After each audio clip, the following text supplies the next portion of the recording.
નમસ્કાર મિત્રો, હું વેદાંત પટેલ અને આપ સૌનું ફરી એકવાર સ્વાગત કરું છું આપના talent prime complete course in ગુજરાતીમાં. તો ગયા લેક્ચરમાં આપણે વિવિધ પ્રકારના લેજર કેવી રીતે ક્રિએટ કરવા તે શીખ્યા હતા. તો આજથી આપણે ટેલી પ્રાઇમના સૌથી મહત્વનો ભાગ શરૂ કરી રહ્યા છીએ, એટલે કે વાઉચર એન્ટ્રી. જો લેજરને ટેલીનું હાર્ટ કહેવામાં આવે છે, તો વાઉચર ટેલીનો જીવ છે, કારણ કે બિઝનેસમાં થતી દરેક ટ્રાન્ઝેક્શન વાઉચર દ્વારા જ રેકોર્ડ કરવામાં આવે છે. તો ચાલો મિત્રો આજના લેક્ચર શરૂ કરીએ. તો સૌથી પહેલા એ સમજીએ કે વાઉચર એટલે શું. તો વાઉચર એટલે કોઈ પણ ફાઇનાન્શિયલ ટ્રાન્ઝેક્શનને નો રેકોર્ડ. વાઉચર એટલે કોઈ પણ ફાઇનાન્શિયલ ટ્રાન્ઝેક્શનનો રેકોર્ડ. જ્યારે પણ બિઝનેસમાં પૈસાની લેવડ દેવડ થાય, એટલે કે કેશ મળે અથવા કેશને ચૂકવીએ, માલ ખરીદીએ, માલને વેચીએ, બેંકમાં પૈસા જમા કરીએ, તો આ બધી જ એન્ટ્રી વાઉચર દ્વારા થાય છે. સરળ ભાષામાં કહીએ તો વાઉચર એ ટ્રાન્ઝેક્શન એન્ટ્રી છે. લેજર આપણે પહેલા બનાવી લીધા, હવે લેજરનો ઉપયોગ વાઉચરમાં થશે. તો હવે ટેલીમાં આપણે મુખ્યત્વે વાઉચરના ટાઈપ જોવાના છીએ.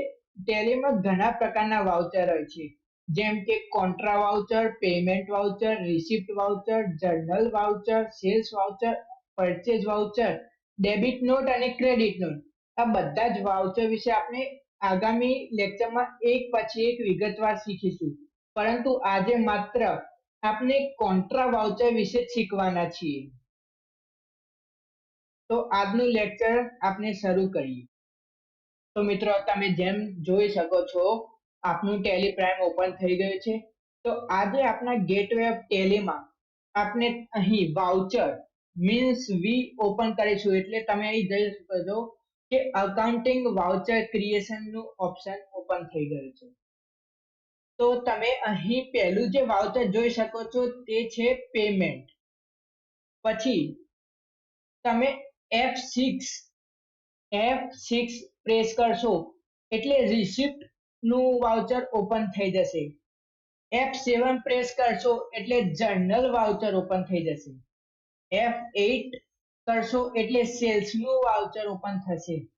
F9 પ્રેસ કરશો એટલે પરચેઝ નું વાઉચર ઓપન થશે. અને F10 પ્રેસ કરશો એટલે અહીં તમારા બીજા જેટલા બી વાઉચર છે, જેમ કે ડેબિટ નોટ, ક્રેડિટ નોટ, એના સિવાયના કેટલા પણ વાઉચર છે, એના માટેનું લિસ્ટ ઓફ વાઉચર ઓપન થઈ જશે. પરંતુ આજે આપણે કોન્ટ્રા વાઉચર વિશે શીખવાનું છે, એટલે આપણે F4 કરીશું.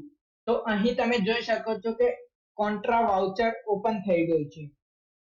તો કોન્ટ્રા શબ્દનો અર્થ શું થાય છે? તો કોન્ટ્રા શબ્દનો અર્થ કેશ અને બેંક વચ્ચેની લેવડ દેવડ. જ્યારે માત્ર કેશ એકાઉન્ટ અને બેંક એકાઉન્ટ વચ્ચે ટ્રાન્ઝેક્શન થાય છે, ત્યારે કોન્ટ્રા વાઉચરનો ઉપયોગ થાય છે. ઉદાહરણ તરીકે કેશ બેંકમાં જમા કરાવ્યા, બેંકમાંથી કેશ ઉપાડ્યા, એક બેંકમાંથી બીજી બેંકમાં કેશ ટ્રાન્સફર કર્યા. આ તમામ એન્ટ્રીઝને કોન્ટ્રા વાઉચરમાં કરવામાં આવે છે. તો હવે આપણે એક પ્રેક્ટિકલ સાથે સમજીએ. તો તમે અહીં જોઈ શકો છો કે આપણે કોન્ટ્રા વાઉચરને ઓપન કરી લીધું છે. તમે કોન્ટ્રા વાઉચર જોઈ શકો છો. હવે આપણે અહીંયા જે ક્રિએટ કરવાનું છે, જેમ કે કેશ ડિપોઝિટેડ ઇનટુ બેંક, તો કેશ ડેબિટ થાય અને બેંક ક્રેડિટ થાય. તો અહીં આપણે અકાઉન્ટમાં ચૂઝ કરીશું કેશ. પછી પર્ટિક્યુલર્સમાં આપણે ચૂઝ કરીશું કે જે બેંકમાં આપણે કેશ ડિપોઝિટ કરવાની છે, મીન્સ આપણે એનું લેજર ક્રિએટ કર્યું હતું એચડીએફસી બેંકનું. તો અહીં એચડીએફસી બેંક ક્રિએટ લઈ લઈશું. અહીંયા અમાઉન્ટ આપણે ફોર એક્ઝામ્પલ લઈ લઈશું 20,000. તો અહીં 20,000. અહીંયા તમને બેંક એલોકેશન ફોર મીન્સ તમારું ટ્રાન્ઝેક્શન ટાઈપ કયું છે, કોઈ ચેક છે, જો ચેક હોય તો ચેક રેન્જ કયું છે, એની ઇન્સ્ટન્ટ ડેટ કઈ છે, કે કઈ તારીખે તમે ચેક ઇન્સ્ટન્ટ કર્યો છે બેંકમાં, એ બધું. તો એના માટે આપણે હાલ કઈ ચેન્જ કરવાની જરૂર નથી, એટલે આપણે એને ઓકે કરી દઈશું. હવે તમે અહીં કેશને ડેબિટ થતા અને બેંકમાં ક્રેડિટ થતા જોઈ શકો છો. પછી અહીંયા તમારે કોન્ટ્રામાં જ્યારે પણ વાઉચર તમે જ્યારે કોન્ટ્રાનું વાઉચર ક્રિએટ કરતા હોય ત્યારે હંમેશા નીચે નરેશન લખવું ફરજિયાત છે. તો નરેશનમાં આપણે કેશ ડિપોઝિટેડ ઇન્ટુ બેંક લખીશું.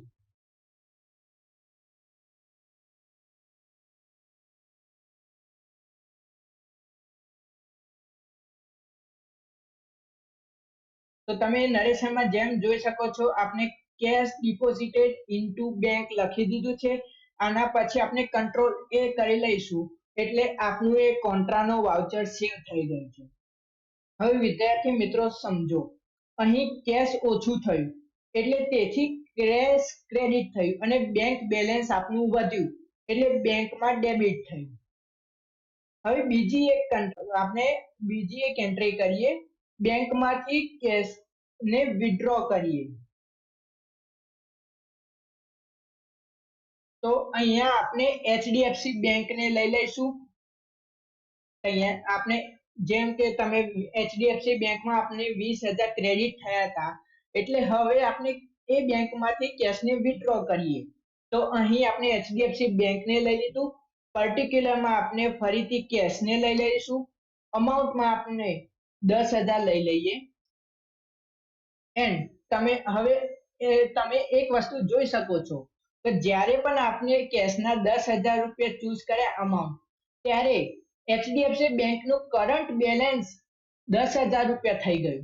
તો હવે નરેશન જેમ મેં તમને સમજાવ્યું હતું, હવે હજી એક વસ્તુ હું તમને સમજાવું કે તમે જેમ જોઈ શકો છો કે અહીં આપણને બીજી એક વસ્તુ આપી છે કે HDFC બેંકમાંથી તમે જ્યારે કેશનું વિથડ્રો કર્યું છે તો કયા મનીથી કર્યું છે.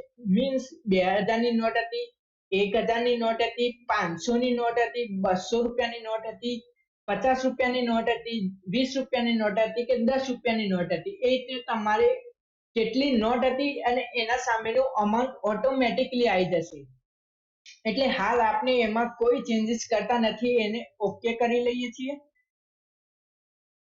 કંટ્રોલ એ કરીને ઓકે કરી લઈએ છીએ. અહીંયા પણ આપણે કંટ્રોલ એ કરીને ઓકે કરી લઈએ છીએ. હવે સૌથી ઇમ્પોર્ટન્ટ વાત મેં તમને સમજાવ્યા હતા એ પ્રમાણે તમારે અહીં નરેશન લખવું ખૂબ જ જરૂરી છે. તો નરેશનમાં આપણે લખીશું cash withdrawn from bank, cash વિથડ્રોન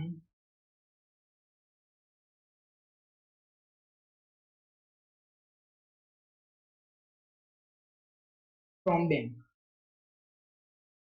તો મિત્રો એક વસ્તુ હંમેશા યાદ રાખજો કે જ્યારે પણ તમે કોન્ટ્રામાં કોઈ પણ વાઉચરની એન્ટ્રી કરો ત્યારે હંમેશા નરેશન જરૂર લખજો. તો હવે આપણે એને કંટ્રોલ એ કરી સેવ કરી લઈએ.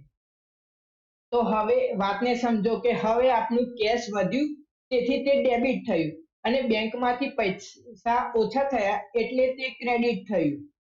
ઘણા વિદ્યાર્થીઓ અહીં ભૂલ કરે છે, તેમને લાગે છે કે બેંકમાં પૈસા જમા કરાવ્યા એટલે પેમેન્ટ વાઉચર આવશે, પરંતુ યાદ રાખજો જો માત્ર કેશ અને બેંક વચ્ચેનું ટ્રાન્ઝેક્શન હોય તો હંમેશા આપણે કોન્ટ્રા વાઉચરનો જ ઉપયોગ કરીશું.